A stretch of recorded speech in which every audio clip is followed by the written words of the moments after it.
Salam Indonesia. Anda menyaksikan berita terkini bersama saya, Agus Jagatraya. Warga Bali yang tertular COVID-19 kembali bertambah sebanyak 3 digit pada Rabu 19 Mei 2021.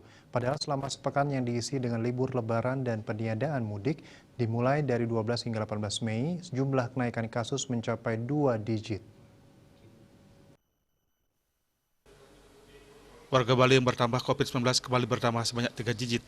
Padahal selama sepekan yang diisi dengan libur lebaran dan peniadaan mudik dimulai dari 12 hingga 18 Mei, jumlah kenaikan kasus mencapai 2 digit. Kabar baiknya, pasien sembuh dilaporkan bertambah melampaui kasus baru, kenaikan di atas 120 orang. Sedangkan korban jiwa juga mengalami tambahan. Jumlah warga meninggal pada hari ini lebih tinggi dibandingkan sehari sebelumnya, hampir 2 kali lipat. Menurut data Satgas Penanganan COVID-19 Bali, terdapat 112 kasus baru. Kumulatif kasus yang ditangani Bali mencapai 46.665 orang.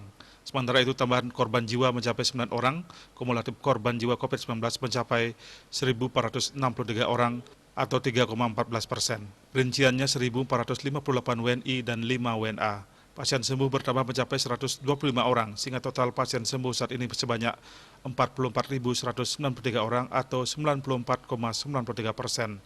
Jumlah kasus aktif yang masih dirawat maupun menjalani karantina berjumlah 899 orang atau 1,93%. Mereka dirawat di 7 RS dan di karantina di Bapelkesmas, UPT Nyitdah, Wisma Bima, dan BPK Pering. Diadewi Bali Pos melaporkan.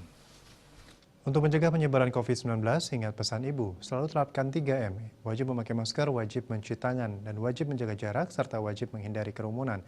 Dengan penerapan perilaku 3M, Indonesia segera terbebas virus corona menuju Indonesia maju. Tetaplah bersama Bali TV. Salam Indonesia.